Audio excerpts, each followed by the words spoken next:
ये क्रांतिकारी साथियों, भाइयों, बिहार वासियों, भारतवासियों, सारणवासियों, मैं लगभग 30 वर्षों से निश्चित रूप से भ्रष्टाचार के विरुद्ध में लड़ते आ रहा हूँ। निश्चित बात है। और जितने हमारे जिसको जिसको मैं आदर्श के रूप में माना, अटल बिहारी वाजपेयी जी, लाल कृष्ण आडवाणी जी, इसके साथ लालू जी, नीतीश जी, सबके साथ हमने संकल्प लिया कि भ्रष्टाचार का सफाया हो। अंततोगत्वा अरविंद केजरीवाल जी भी संकल्प लिए कि भ्रष्टाचार का सफाया होगा, और निश्चित रूप से अरविंद केजरीवाल दिल्ली में कर भी रहे हैं। लेकिन आज महंगाई जिस चरम सीमा पर पहुंच गया है, इसका कारण आप लोगों को मैं एक्सप्लेन करके बता रहा हूं। हमारे सारे जो सत्ताधारी दल के लोग हैं, आदरणीय प्रधानमंत्री जी मोदी जी भी संकल्प लिए थे कि भ्रष्टाचार पर हम रोक लगवाएंगे। कुछ लगा भी रहे हैं, फिर भी महंगाई जो बढ़ रहा है, मैं भी अपने अनुभव का बात कर रहा हूं।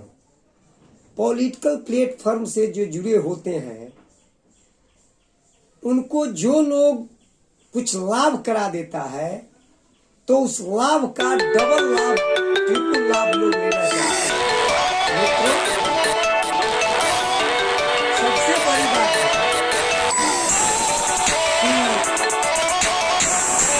महंगाई क्या कारण है। आज टाटा जो है प्रधानमंत्री शेयर फंड में 2000 करोड़ दिए, अंबानी जी दिए, अडानी जी दिए, मित्तल जी दिए, और इन्हीं लोगों के हाथ में ये सारी चीजें हैं। ये रिफाइन जो तैयार होते हैं वो अडानी जी के यहाँ तैयार होता है। पेट्रोल, डीजल, ये सारी चीज जो कच्चे इसके आते हैं, ये सब रिलायंस के सारे वही लोग तैयार कराते हैं। और ये लोग यदि प्रधानमंत्री केयर फंड में यदि पैसे किए हैं, तो प्रधानमंत्री जी को ये नहीं कहना चाहिए कि मैं तो सरकार चलाएंगे कि व्यवसाय को देखेंगे। सरकार 3 तंत्रों से चलती है, न्यायपालिका, विधायिका, कार्यपालिका। और आदरणीय प्रधानमंत्री जी से मेरा निवेदन है खास करके कि जो इतने पेट्रोल के दाम बढ़ गए, डीजल के दाम बढ़ गए, एक तरफ आप कह रहे हैं कि नहीं, एक कोरोना का जो है अर्थव्यवस्था गड़बड़ था, उसके लिए हो रहा है। मैं पूछना चाहता हूं प्रधानमंत्री जी से, सीधे पूछना चाहता हूं, सीधे। यदि मेरे वीडियो को प्रधानमंत्री जी के पास जाए तो मैं उनसे पूछना चाहता हूं, क्या कोरोना 90% या 95% जनता के लिए है कि उन नेताओं के लिए भी है जो नेता राज सत्ता में बैठे हुए हैं, या विरोधी हो या पक्षी, जो जीत करके हाउस में गए हैं, विधानसभा में या लोकसभा में या राज्यसभा में या विधान परिषद में। मैं आदरणीय प्रधानमंत्री जी से मेरा निवेदन है, क्या उन लोगों का पैसे कम किया गया? क्या उन लोगों का पेंशन, उन लोगों का डीए, उन लोगों का टीए, उन लोगों का सारे जो खर्च है उसमें कटौती की गई? लेकिन आम जनता, जो देश की, भारत की 1.35 करोड़ जनता जो है, उसका क्या हाल है? प्रधानमंत्री जी आप समझिए, आपको तो बाल न बच्चा नींद पड़े अच्छा, वो कहावत है। आप समझिए कि क्या इन दुखियों का हाल है। किस तरह से 160 रुपये कड़ुआ तेल हो गया, रिफाइन का कोई अता पता नहीं है। जो 80-85 था, उसका 135 हो गया।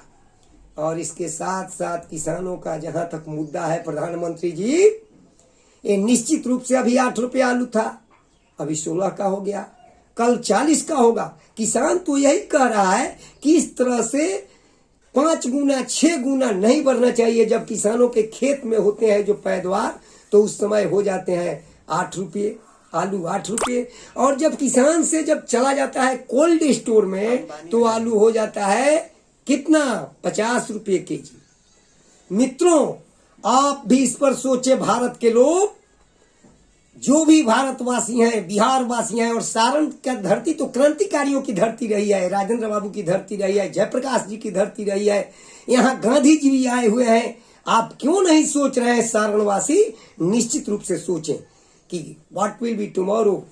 आज क्या हो रहा है पूरे देश में, ये दो गुजरात के लोग, मैं सीना ठोक करके कहता हूं कि अमित शाह आज से 20 बरस कैसे थे, कितना धन में थे, आज कितने धन में हैं। अमित शाह का जांच होना चाहिए। आदरणीय प्रधानमंत्री जी, आप में ताकत हो, अमित शाह का जांच करावें। मित्रों, ये क्या कारण है? देश के पैसे सीमित लोगों के हाथ में, 83 लोगों के हाथ में ये देश के पैसे जा रहे हैं। और हमारे छपरा, पटना, दिल्ली, ये जो 3-3, 4 ताले मकान वाले भी हैं, वो भी गरीब है, वो भी गरीब है। और जितने बड़े लोग हैं, 83 लोग के साथ नेता लोग, ये सबसे अमीर है। क्या कारण है? कोई 1200 करोड़ में है, कोई 1500 करोड़ में है। और जनता सेंटिमेंटल हो गई है। अच्छा काम हुआ, राम मंदिर बना, धारा 370 हटा। इसके साथ चीन पाकिस्तान का बात ले रहे हैं। ये निश्चित है कि चीन और पाकिस्तान हमारे देश के 1 अरब 35 करोड़ ठीक है, तो दांत से नोच करके चीन और पाकिस्तान को ठीक कर देंगे मित्रों। लेकिन प्रधानमंत्री ये हुआ देते हैं कि हमारा चीन दुश्मन है, पाकिस्तान दुश्मन है, और देश को, जनता को अब खा रहे हैं प्रधानमंत्री जी, सीधे खा रहे हैं देश की जनता को। जो जनता आज जिस तरह से फटेहाल स्थिति में है, किसानों का जो स्थिति फटेहाल है। अभी आप लोग कहते हैं हमारे नीतीश बाबू अच्छे हैं, मैं उनको कहता हूं, कल ही कहेगा हम कि नीतीश बाबू ईमानदार हैं, उनमें कोई गड़बड़ी नहीं है। लेकिन नीतीश बाबू से भी मैं पूछना चाहता हूं, क्या हो गया? किसान का धान 30 क्विंटल, 40 क्विंटल धान नहीं लिया गया। मैं छपरा डीसीओ से बात किया, और छपरा डीसीओ जो है बात किए, उनको भी लोग ईमानदार कहते हैं, लेकिन बीसीओ रैंकिंग करके और ब्रोकर, मैं चाइलैंड के साथ कहता हूं, यदि हिम्मत हो छपरा प्रशासन को, तो यहां का जांच कर लिया जाए कि कितने किसानों का धान खरीदा गया है। ब्रोकर जो है, चाटुकार लोग जो है, उनका धान, और वो भी पैक्स के लोग जो हैं, वो भी सहमे हुए रहते हैं, और वही धान खरीदा गया है। मित्रों, आप जगो, उठो, और जिस तरह से फटेहाल भारत बनते जा रहा है, आज व्यवसायी वर्ग, कल हमको लोग घेरे और बोले कि हम लोग भी दुखी हैं, वोट तो दिए हैं मोदी जी को, लेकिन हम लोग दुखी हैं। क्या कारण है? आज फॉरेन पॉलिसी दिखा करके देश के 90% नहीं 99% बेरोजगार नौजवान फटेहाल स्थिति में है। कहीं कारखाना बैठाने का बात नहीं हो रहा है। शाहनवाज साहब इंडस्ट्री मंत्री हुए हैं और बोलते हैं कि प्रत्येक जिला में हम प्रोजेक्ट तैयार कर रहे हैं। कहाँ प्रोजेक्ट उनका तैयार हो रहा है? मार्च बीत गया, मार्च बीतने जा रहा है।